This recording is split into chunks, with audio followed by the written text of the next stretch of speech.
6탄전입니다. 6탄전. 기사 같이 볼까요? 한동훈 연설에 배신자, 의자 집어들고 지지자들 6탄전까지 바로 이 모습이었습니다. 전당대회에 의자가 등장을 했어요. 직접 영상으로 한번 확인해 보시죠. 대전 충청의 당원 동지 여러분, 한동훈입니다. 1년 전 오늘 오송 참사의 피해자분들과 유가족 분들께 위로의 말씀을 우리의 미래는 장밋빛이 아닙니다. 그냥 두세요. 괜찮습니다. 계속 소리 쉬어도 괜찮습니다. 저에게 배신자라고 외치는 것은 좋습니다. 그렇지만 다른 분의 의견을 묵살하지 말아주십시오. 다른 분에게 폭행을 하지 말아주십시오. 그러면 됩니다.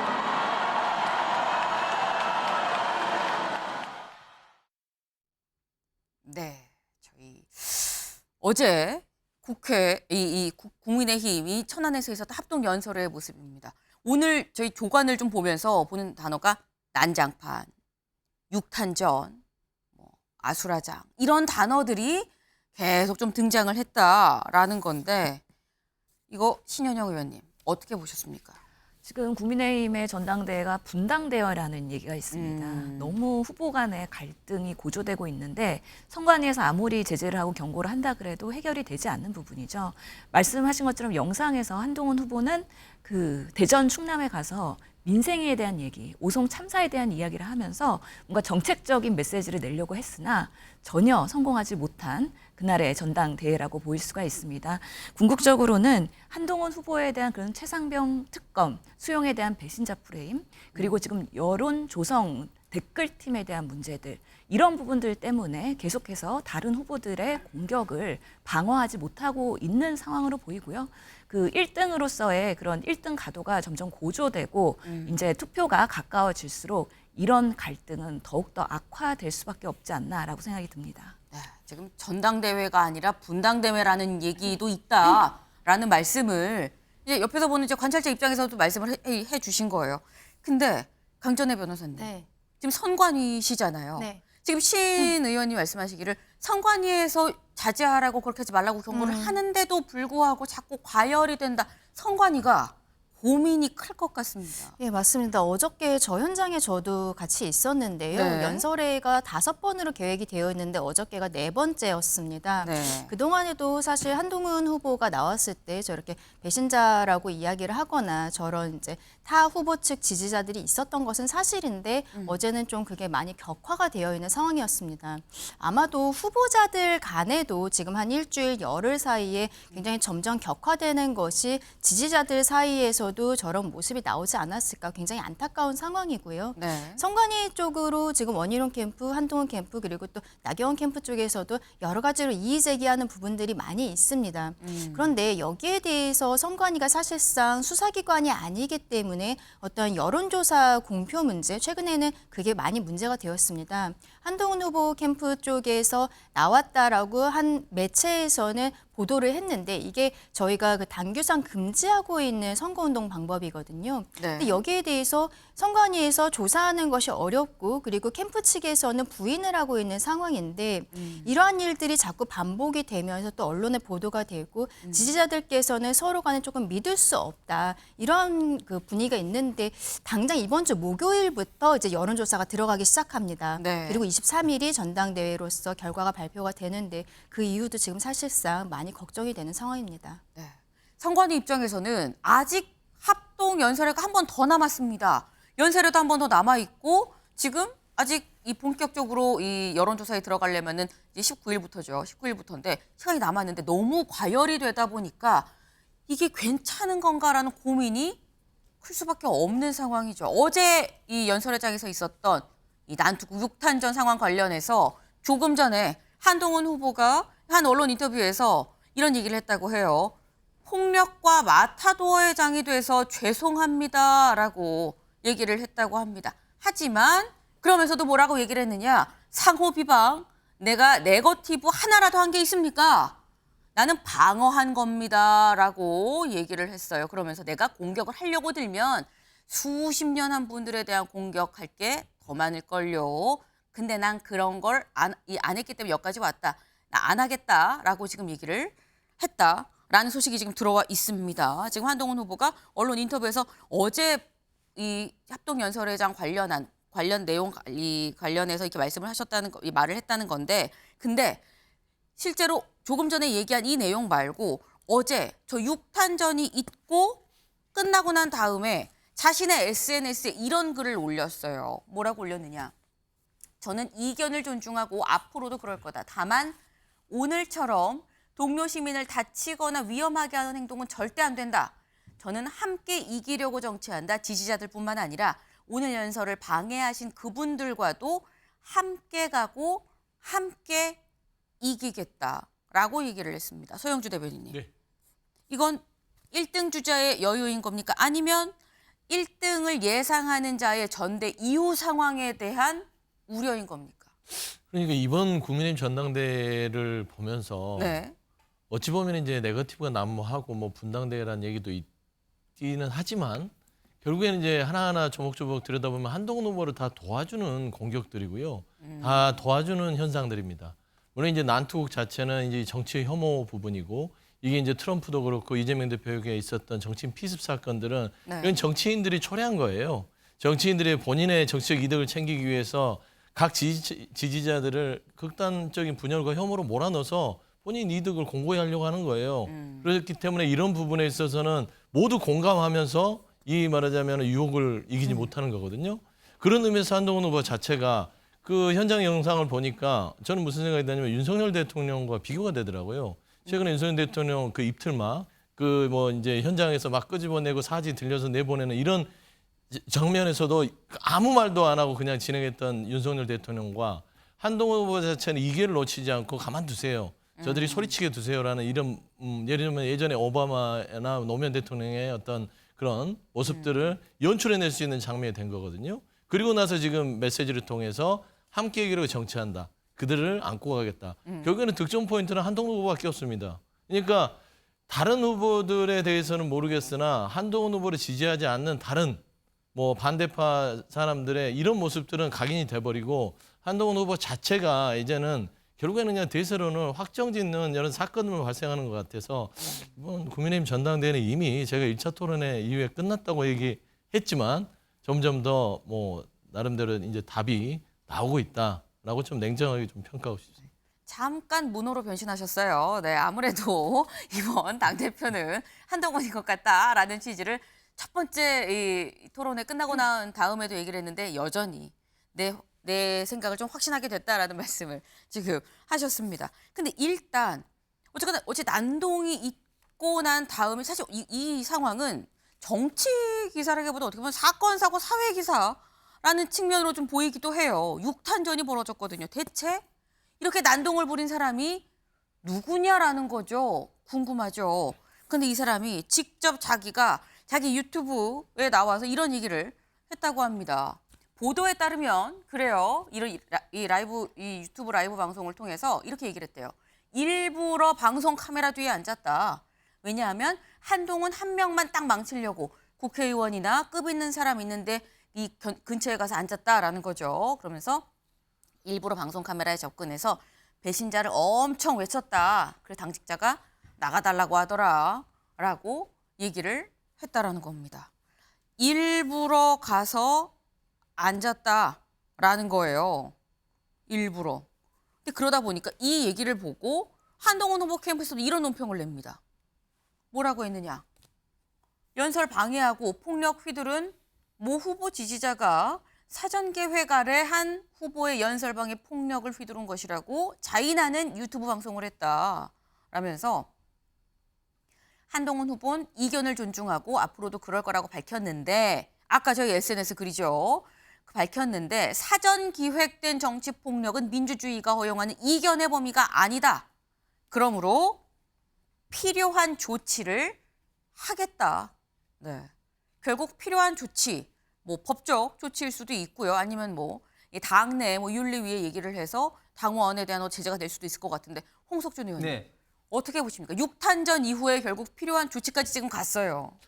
예, 전당대회에 저런 어떤 폭력 행위가 있다는 것은 참 창피한 일이고 있어서는 안 될 일이죠. 네. 그런데 이게 뭐 조직적으로 그런 것이 아니라 지금 저 유튜브 방송에 이제 따라도 결국은 몇몇 당원들 특히 몇몇 어떤 극렬 어떤 뭐 유튜브라든지 이런 분들의 좀 일탈 행위가 아닌가 싶고 저는 요즘 뭐 전 세계적인 현상입니다만은 이런 어떤 유튜브라든지 이런 각종 SNS가 그 확정 편향 현상을 좀 더 강화를 시켜서 어떤 갈등과 정오를 지금 전 세계적으로 지금 불러 일으키는 것 같고 그런데 또 일부에서는 직접 유튜브 어떤 방송을 하나 이렇게 보면 저런 어떤 난동을 자기 방송에 하나 있던 소재로 활용하는 어떤 그런 어떤 현상도 지금 많이 보이는 것 같습니다. 왜냐하면은 좀 극렬 어떤 그 지지층 같은 경우는 그런 방송에 또 굉장히 좀 환호를 하고 뭐 또 슈퍼셋을 쏜다든지 네. 또 뭐 그런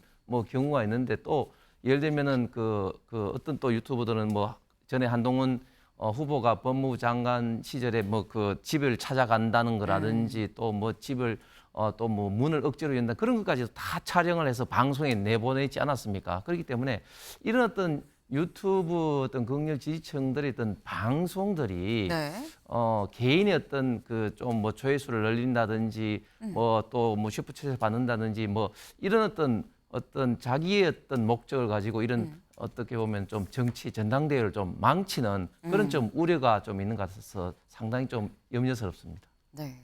지금 홍 의원님 말씀은 이게 뭐 다수가 이렇다고 보면 안 돼. 일부 극렬 유튜브의 어떤 조회수를 생각하는 극렬 지지자들 몇몇이 그런 거 아니겠느냐라는 말씀이에요. 네. 다 그런 게 아니다라는 지금 말씀인 건데 근데 아까 한 후보 쪽에서 얘기를 모 후보 지지자라고 얘기를 했죠. 이 표현에 원희룡 후보도 글을 SNS에 올렸습니다. 뭐라고 했느냐. 어떤 상황에서도 폭력은 용납될 수 없다. 그러나 타 후보의 책임이 있는 것처럼 주장하는 것 또한 용납하기 어려운 행태다. 지지하는 후보는 서로 달라도 우린 동지인데 지금은 특검과 탄핵 공세를 막기 위해 모두 함께 힘을 모아 뭉쳐 싸울 때다라고 얘기를 했습니다. 근데 이게 약간 해석이 좀 복잡해요. 신현영 의원님. 예. 위에서 타 후보의 책임 있는 것처럼 주장하는 것도 안 된다. 우리는 동지 아니냐. 동지라고 했어요. 동지인데 지금은 특검과 탄핵 공세를 막기 위해 모두 힘을 모아 뭉쳐서 싸울 때다. 이것도 약간 또 특검, 최상병 특검에 동의하는 한동훈 후보를 공격하는 거. 이거 어떻게 해석해야 되는 겁니까? 실제로 지금 원희룡 후보의 발언과 SNS 메시지는 평소 전당대회에서의 모습과는 다른 메시지입니다. 아마 그 유튜버 문제가 됐던 그분의 그동안의 방송, 네. 전당대회에 대한 여러 가지 중계를 보면 어느 쪽 후보를 그동안 두둔했는지 아마 판별이 될 겁니다. 그러면서 원희룡 후보는 지금 이렇게 반박 메시지를 하면서 따뜻하면서도 뭔가 통합을 하려는 당내의 그런 뭔가 문제를 수습하려는 그런 메시지이기도 하지만 일부에서는 좀 방어적으로 그 유튜버를 뭔가 도와주려는 그런 심산도 있지 않을까 하는 거는 조금 더 들여다봐야 될 것 같다는 생각이 듭니다. 또한 지금 한동훈 후보 그리고 정광재 대변인은 역할 분담을 한 것 같은데요. 네. 한동훈 후보는 이런 뭐 6탄전에서 오히려 통합을 하고 용서를 하겠다는 따뜻한 메시지를 내고 정광재 대변인은 용납하지 않고 할 수 있는 예방과 처벌을 하겠다고 하는 걸로 보아서는 네. 실제로는 법적인 처벌이나 강력한 대응하겠다라는 뭔가 양쪽의 그런 두 가지 메시지를 동시에 내고 있는 것으로 보입니다. 네. 지금 약간 역할 분담이 좀 있는 것 같다. 두 후보 모두 굿캅 배드캅. 네. 한쪽은 좀 이렇게 포용력 있게 한쪽은 또 법적 대응 얘기를 하기도 하고 뭐 이런 취지의 지금 얘기가 두 후보가 다 좀 그런 거 아니겠느냐라는 말씀을 하셨어요. 근데 이 지금 갈등 상황이 얼마나 심각하느냐. 아까 일부 극렬 지지자의 6탄전이다. 6탄전까지는 사실 그렇게 뭐 평범한 그런 상황이 아니다. 일부다라고 말씀을 하셨는데 지지자들의 난투극 말고 후보들 간의 신경전이라고 해야 될까요? 말싸움이라고 해야 될까요? 이 후보 간의 신경전도 상당하다라는 거죠. 다음 기사 볼까요? 원, 댓글팀 공세에 한 막말 그만, 미확인 여론조사 갈등 키웠다라는 겁니다. 댓글팀 얘기가 나오고 막말 좀 그만하십시오라는 반박까지 있었습니다. 어떤 상황이었는지 직접 확인해 보시죠. 최근 한 후보가 법무부 장관 시절 우호적 여론을 만들기 위한 여론 조성팀이 있었고 심지어 댓글팀까지 있었다는 폭로와 보도가 있었습니다. 여론 조성팀과 댓글팀이 실제로 존재한다면 중대 범죄 행위입니다. 한 후보가 대표로 된다고 하더라도 이 중대한 사법 리스크로 인해 정상적인 당대표직 수행이 불가능하지는 않을까요? 대한민국이 잘못된 길로 가는 것을 막아내겠습니다. 무작정 뭉치자는 구호가 아니라 정교한 전략으로 저들과 똑같은 막무가내식의 막말이 아니라 품격과 논리로 이기겠습니다. 저는 아는 바가 전혀 없고요. 무슨 말인지 모르겠고요. 둘째로 일단 저는 전혀 무관합니다. 그런데 자발적인 지지자들이 댓글을 단 게 잘못인가요? 네. 지금 이 원희룡 후보는 한동훈 후보가 댓글팀을 가지고 있었다. 여론 조성을 좀 인위적으로 지금 한 거 아니겠느냐라고 얘기를 하고 있고요. 한동훈 후보는 나는 전혀 몰라요. 나랑 무관합니다. 라고 얘기를 하고 있습니다. 근데 어쨌거나 확실한 건 강 변호사님. 네. 일단 댓글팀 얘기가 계속해서 연설의 토론회마다 지금 나오고 있거든요. 선관위에서도 이 댓글팀 조성 이 의혹, 논란 관련해서 들여다보고 있는 겁니까? 지금 여기에 대해서는 선관위는 계속 말씀드리지만 조사 권한이 없기 때문에 그리고 여기에 대해 조사를 한다고 해도 당장 이번 주 목요일부터 시작되는 여론조사 전까지 뭐 수사기관이 들어간다고 해도 결론이 나기는 어려울 것으로 보이는데요. 네. 이 댓글팀, 뭐 여론조성팀이라고도 하는데 여기에 대한 이야기들은 뭐 장예찬 전 최고위원이라든지 계속적으로 언론에 본인이 나와서 이야기를 하면서 이것을 문제가 되는 것은 민주당 측에서 이제 받아서 한동훈에 대한 뭐 특검이라든지 뭐 수사를 의뢰를 하겠다라는 형태가 되고 있기 때문에 어떻게 보면은 원희룡 후보 입장에서는 본인이 제시한 것은 아니지만 이러한 상황에 대해서 뭐 사법 리스크를 부각시키는 것은 어떠한 이번 전당대회에 있어서의 선거 전략으로서 사용을 하는 것으로 보입니다. 근데 이러한 모습들이 앞서 말씀드린 바와 같이 전당대회가 끝나고 누군가가 당대표가 되었을 때 네. 그 이후에 당의 통합 과정에서는 이 리스크가 계속적으로 아마도 실제로 수사가 이루어지지 않을까라는 생각은 조금 드는데요. 네. 그 부분이 굉장히 좀 우려가 되고 여기에 대해 한동훈 후보 측에서는 더 이상의 뭐 마타도어나 흑색 선전에 대해서 대응하지 않겠다라고 하는데 이제 거기에 대해서 나머지 후보들은 받아들이기는 조금 어렵지 않을까라는 생각도 들고 있습니다. 네. 결국 이 전당대회 끝나고 실제 수사로 이어지지 않겠느냐라는 말씀을 하셔요. 지금 현재 상황에서는 뭐 선관위 차원에서 조사 권한이 있는 것도 아니고 뭘 할 수가 없는데 당장 19일부터 여론조사로 지금 들어갑니다. 그러니까 다시 이 전당대회 투표가 어떻게 보면 시작이 된다라고 볼 수가 있는 거죠. 때문에 그 안에 이 사안이 해결될 것 같지는 않고 문제는 전당대회 끝나고일 것 같다라는 말씀이에요. 실제로 다음 기사 보겠습니다. 한 댓글팀 공세에 올라탄 야. 계정 24개에서 댓글이 6만 개가 쓰여졌다라고 야당에서 얘기를 하고 있습니다. 직접 들어보시죠. 그리고 한동훈 법무부 장관 취임 후에 댓글팀의 의심 계정 24개가 확인이 됐고 이 24개의 의심 계정이 6만여의 댓글을 단 것으로 확인이 됐습니다. 검경의 수사를 촉구해 나가기로 했습니다. 오늘 네. 우리가 자체적으로 좀 보니까 지금 요 얘기입니다. 계정 24개에서 단 댓글이 6만 개더라. 이거 좀 수상한 거 아니냐. 이거 수사 의뢰하겠다라고 얘기를 했습니다. 근데 이 양상을 보면 홍석준 의원님. 네. 사실 대장동이 민주당 대선 경선에서 당내 경선에서 대장동권이 이낙연 후보 쪽에서 얘기가 나오면서 사실 수사로 좀 이어진 면이 있거든요. 근데 지금 보면 댓글팀 얘기도 결국 전당대회에서 얘기가 나와서 야당이 수사 의뢰하면 수사까지 좀 가게 되는 상황인 거 아닙니까? 예, 수사를 의뢰해서 뭐 경찰에서 판단할 사항입니다만, 근데 이게 김경수의 드루킹과는 완전히 차원이 다른 거죠. 왜냐하면 일단은 양문석 그 의원이 주장한 이 개정 24개 댓글 6만 개 맞다 하더라도 이게 2022년 5월 달부터 이제 장기적으로 이제 했다는 거 아니겠습니까? 네. 그래서 한 댓글에 뭐 지금 뭐 그대로 산술적으로 보면은 평균적으로 봤을 때는 뭐 2천, 3천 개가 그렇게 이제 달렸다는 건데 결국은 이 김경수 드루킹 사건 때는 어떤 선거라든지 이럴 때 어떤 그 매크로라든지 불법적인 이런 어떤 그 기계화 어떤 식으로 해서 이제 댓글을 그 선거 때 그 여론을 조작함으로써 이제 선거에 영향을 미칠 목적으로 해서 이제 이게 법적인 문제가 됐는데 뭐 이런 어떤 계정에서 사람들이 뭐 어떤 자발적인 어떤 그 지원자 내지는 어떻게 보면 지지자들이 이렇게 했다는 것은 장기적으로 제가 볼 때는 그 자체가 크게 현재까지는 문제될 것 같지는 않고 이게 단지 이제 이게 뭐 공무원이 뭐 동원됐느냐 아니면 또 뭐 특정 어떤 목적을 위해서 어떤 기계적으로 뭐 이렇게 했느냐 혹시 그런 어떤 문제가 있으면은 문제될 어떤 소지는 있을 것 같습니다만 이 자체가 뭐 현재 뭐 그렇게 크게 어떤 법적인 어떤 위배 사항으로 보이진 않습니다. 네. 서영주 대변인님. 네. 그러니까 이거 굉장히 우려스러운 상황은 맞아요. 이게 이명박 정부 시절에 국정원 댓글 사건, 이거 유죄 판결이 났죠. 국정원을 동원해서 국가 정부의 좋은 여론을 끌어들이기 위해서 댓글을 조작한 거, 이거 엄벌에 처해졌습니다.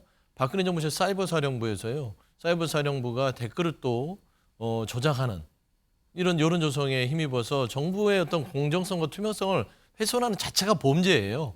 특히나 이제 공공기관 공무원들이 들어갔기 때문에 범죄가 되는 것이고 김경수 지사 같은 경우는 드루킹 사건이 있지만 이게 김경수 지사가 직접적으로 관여는 하지 않았지만 이 부분에 대해서 묵인화가 이루어졌다라는 부분인 것이고 드루킹이라는 그 댓글 작업하는 전문가가 이 말하자면 매크로라는 기술을 들어가서 이런 부분에서 컴퓨터 업무 방해죄가 된 것이죠. 그러니까 지금 현재 한동훈 후보에게 있는 댓글팀 부분들은요. 네. 한동훈 후보에게만 지금 국한된 게 아닙니다. 이게 잘못 쏘아올린 공이에요. 장희찬 전 최고나 원희룡 후보가 잘 생각하셔야 되는 게 이건 한동훈 후보가 22년 5월에 법무부 장관을 취임하면서부터입니다. 법무부 장관은 누구를 위해서 주장에 일하죠? 따르면. 그렇죠. 네. 아니, 주장에 따르면 그렇죠. 그러면 네. 22년 5월에 법무부 장관이 취임하면서부터 운영이 됐다고 하면 이게 장희찬 후보도 그렇게 얘기를 한 거 아니겠어요? 아니 전 최고도요. 그쪽에서 얘기한 거예요. 우리가 제기한 게 아니라. 그러면 한동훈 법무부 장관이 누구의 정부의 법무부 장관입니까? 윤석열 정부의 법무부 장관 아닙니까? 윤석열 정부 초기부터 시작했어요. 그 댓글을 누구를 위해서 썼을까요? 어떤 여론 조성을 누구한테 득이 되기 위해서 썼을까요? 라는 문제를 시작하는 거거든요. 이건 한동훈 후보의 댓글팀이 중요한 게 아니라 윤석열 정부에서 이게 어떻게 관여를 했는지 그리고 최근에 김건희 여사가 한동훈 후보한테 보낸 문자 메시지 중에 댓글팀 운영에 대해서 비방 들었습니다. 사실이 아니고요. 앞으로 그럴 일 없을 겁니다. 라는 댓글팀 자체가 김건희 여사에게도 존재했다는 겁니다. 그러면 이건 전방위적으로 한동훈 후보에게 쏘아올린 댓글팀의 공이 결국에는 윤석열 정부 초기부터 조사의 전체가 들어가야 되는 그런 상황까지 왔다라고 보시는 게 맞을 것 같습니다. 지금 잘못 쏘아올린 공이다. 쉽게 얘기해서 자폭의 느낌으로 지금 쏜 거 아니겠느냐라는 취지의 말씀을 하셨어요. 근데 지금 조금 전에 지금 들어온 소식이 한동훈 후보가 바로 이 댓글팀 의혹에 대해서 뭐라고 얘기를 했느냐. 다른 이제 언론 인터뷰에서 이런 얘기를 지금 좀 전에 했다고 합니다. 나는 전혀 관계가 없다. 근거를 대라. 그리고 장해찬 전 최고가 근거를 된다고 하는 이런 부분에 대해서 그럼 본인이 불법을 했다는 거냐? 내가 그 얘기를 내가 요청을 자신한테 했다고 한다면 그럼 본인은 그 불법을 했다는 거냐라는 취지로 지금 얘기를 했어요. 그러면서 비판하는 포인트가 뭐냐? 내가 인기가 많다는 거냐라고도 얘기를 했습니다. 그러니까 지금 이런 게 강전혜 변호사님. 네. 한동훈 후보는 지금 내가 인기가 많다는 거냐라고 얘기를 한 걸 보니까 나는 모르고 내 팬들이 내 지지자들이 자발적으로 열심으로 자원봉사처럼 이렇게 해준 건데 뭘 지적하고 싶은 거야? 약간 이런 얘기예요 지금. 예, 그러니까 지금 한동훈 후보 입장에서는 자발적인 지지자들이 댓글을 쓴 것이고 본인이 관여한 것이 아니다. 그리고 지금 뭐 장예찬 전 최고라든지 민주당 측에서 하고 있는 이야기는 어떤 조직적인 세력이 만든 것이 아니냐. 한동훈 후보를 말하자면은 계속 뭐 장관이 된 이후에 스타 장관으로서 다음 뭐 대권 주자라든지 이런 식으로 키우기 위한 댓글 조성이 아니었냐라고 이야기를 하고 있는 것인데요. 이런 것들이 사실상 앞서 말씀드린 말씀드린 것처럼 결과적으로는 수사를 통해서 이루어질 수밖에 확인이 될 수밖에 없는 상황이어서 네. 그것이 뭐 저희 선관위라든지 국민의힘 지지자층에서는 굉장히 답답한 부분이다. 다시 한번 말씀드려야 될 것 같습니다. 네. 선관위 입장에선 사실 이 답하시기가 상당히 좀 어려운 난제를 자꾸 여쭤보는 게 아닌가 하는 죄송한 마음도 없잖아 있긴 합니다. 네. 지금 아까 이 서영주 대변인 말씀하신 게 이게 지금 잘못 쏘아 올렸다. 이거 우리 민주당에 쏘아 올린 거 아니에요. 자체적으로 쏘아 올린 거예요. 라고 지금 말씀을 하셨어요. 네. 근데 지금 양문석 의원이 뭐라고 SNS에 글을 올렸느냐 같이 좀 볼까요? 한동훈을 끝까지 집요하게 추적을 하겠다. 예? 그래서 한동훈 댓글 부대로 추정되는 계정 24개를 우리가 발굴을 했다. 그리고 장해찬이 증거를 제시하지 않은 채 정쟁거리로 만들어서 자기 장사하는 행태와 달리 팀 양문석은 자체로 양문석 의원이 지금 팀을 꾸린 거죠. 팀 양문석은 구체적인 증거를 눈이 빠질 듯 아파도 찾아내서 공개하겠다라는 글을 올렸습니다. 일단 이 댓글팀 의혹 관련해서 민주당에서도 쉽게 넘어가지 않을 것 같다라는 대목인 거죠. 눈이 빠질 듯 아파도 끝까지 찾아서 공개하겠다라고 벼르고 있다라는 겁니다. 근데 댓글 의혹이 끝이냐? 아닙니다. 김옥균 프로젝트라고 들어보셨나요? 기사 같이 보겠습니다. 김옥균 프로젝트 유포자 배우 고소 친윤 이철규 소설 써놔 너무 황당해. 네. 김옥균 프로젝트가 대체 뭐냐라는 겁니다. 여기 나와 있어요. 대세론을 탄 한동훈 후보가 당대표가 되더라도 이 의원 등 친윤계가 흠집을 잡아서 조기에 낙마시킬 구체적인 계획을 짜고 있다라는 내용을 담고 있다는 겁니다. 근데 이게 왜 김옥균 프로젝트야? 김옥균 이게 3일 천하로 끝났죠. 그러니까 당대표가 돼도 한동훈 후보가 당대표가 돼도 김옥균처럼 3일 천하로 끝날 거다라는 취지의 글이 돈다는 겁니다. 홍 의원님. 네. 이걸 보신 적 있습니까? 저는 뭐 언론에만 보고 글 자체는 잘 못 봤습니다. 이런 얘기가 돌긴 도나요? 예, 뭐 저는 언론에서 봤는데 사실 좀 황당하죠. 잘 아신 것처럼 김옥균 선생이 갑심정변 일으키고 난 다음에 이제 3일 만에 이제 그 청과 이제 개입으로 이제 물러났지 않습니까? 네. 근데 만약에 한동훈 후보가 당 대표가 됐을 때 이걸 뭐 조기에 낙마시킬 수 있는 뭐 그런 뭐 방법이 없죠. 뭐 예를 들면 뭐 최고위원들 뭐 집단 어떤 사태를 통해서 뭐 한다. 근데 이미 뭐 지금 현재 최고위원들도 뭐 상당히 지금 한동훈 후보와 친하신 분들도 있고 하기 때문에 뭐 그럴 염려도 없는 것이고 뭐 어떤 방법으로 조기 낙마할 것인지 대한 방법이 전혀 없는 가운데 저런 이야기는 상당히 저는 흑색선전이고 당의 화합을 상당히 좀 저해하는 굉장히 좀 악의적인 어떤 프레임이 아닌가 싶고 그래서 지금 이철규 의원도 이제 고발을 좀 하는 것 같습니다. 네. 좀 악의적인 프레임이다. 뭐 구체적인 내용이 하나도 없지 않느냐라고 좀 말씀을 하셨어요. 이철규 의원이 뭐라고 얘기를 했느냐 여기를 보겠습니다. 이 의원은 본부 통화에서 김옥균 프로젝트 추진을 강하게 부인했다. 그러면서 아주 소설을 써놨길래 너무 황당해서 경찰에 고소했다. 어느 사무실에서 만들었는지 다 알고 있지만 말을 아끼겠다라고 말했다. 네. 지금 이 이른바 지라시 내용이 어디에서 처음에 만들어서 유포를 했는지 나는 안다라고 지금 얘기를 하고 있는 거예요. 그래서 고소를 했으니까 고소 과정에서 좀 밝혀져라라는 얘기인 거죠. 근데 지금 이 고소한 사람 나 누구 알아요? 얘기를 했는데 서영주 대변인님. 네. 미소를 짓고 계세요. 누군지 아시는 겁니까? 뭐 누구나 추측은 할 수 있겠죠. 근데 한동훈 후보 캠프는 아니에요. 그러면은 확률이 확 줄죠. 네. 그다음에 한동훈 후보와 대척점을 만들 수 있는 캠프겠죠. 그 정도에서 이제 추측이 가능한데 아니, 이 정도 말씀하시면 그냥 말씀하시면 되는 거 이철규 아닙니까? 의원 자체가 이렇게 말하자면 이걸 색출하면서 적극적으로 나서는 거는 네. 정치적인 함의가 있는 거예요. 대세론을 읽는 것이죠. 정치인들은요 그게 나쁜 건 아니에요. 이제는 친윤계에서 탈피하고 여지로 둬야 될 거 아닙니까? 본인이 김옥균 프로젝트를 했다고 찍히면 네. 나중에 어떤 그 예를 들어 한동훈 후보가 대표가 된다면 친윤계 자장이라고 할 수 있잖아요. 지금 현재 이철규 의원이 가장 먼저 타켓이 될 수 있는 정치적인 어떤 위험 리스크가 있다. 네. 라는 차원에서 이걸 털어내야죠. 난 아니다. 내가 그 한동훈 대표를 드러내려고 하는 그런 거를 기획하지 않았다. 근데 오히려 반대로 한동훈 후보 캠프에서 만든 거 아니야라는 취지일 수도 있거든요. 왜냐하면 이철규 의원은 한동훈 후보랑 그동안 약간 갈등 국면이 있었기 때문에 내가 마치 한 것처럼 뭐 자기네를 음해하려는 걸 한 거 아니야라는 뜻일 수도 그건 있잖아요. 이제 너무 꼬아서 생각하는 거고요. 그냥 아주 표면적으로 생각하면 네. 그동안 이제 김옥현 프로젝트를 이철규 의원, 친윤계 핵심 이철규 의원이 주도해서 했다라는 것들이 이 정가 여의도에서의 정설이었고요. 이런 부분들을 벗어나야 네. 나중에 본인이 나름대로의 국민의힘의 이제 새로운 22대에서 그래도 자리를 매김할 거 아니에요. 보면 최근에 한동훈 후보도 만났었고 한 50분가량 만났었고 본인이 굳이 지금 현재 한동훈 죽이기에 앞장서는 사람은 아니다. 라는 정도의 저는 그 어떤 행위들을 하고 있다고 보는데 저는 김옥현 프로젝트 보면서 좀 황당하긴 했어요. 네. 예를 들어 이게 예전에 이준석 대표를 찍어내듯이 윤리위에서 드러낼 수는 있으나 한동훈 후보가 만약에 대표가 된다면 그건 어렵죠.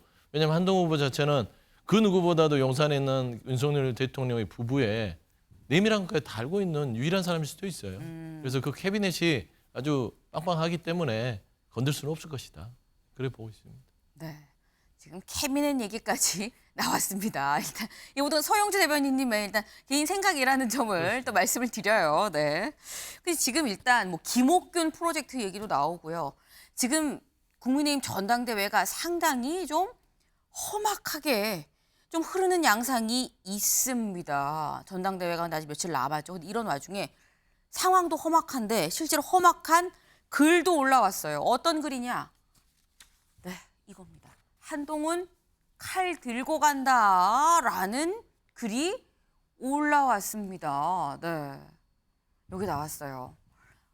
우리 아빠 건드리지 마라. 네, 내가 계란하고 칼 들고 복수하러 간다라는 글이 올랐어요. 이게 뭐 누가 올린지 몰라요. 그래서 경찰 신고가 들어갔고 용의자를 지금 현재 파악하는 중입니다. 근데 지금 이런 얘기가 단순히 그냥 약간 허세로 올린 글인가라고 보기에는 강전혜 변호사님 네.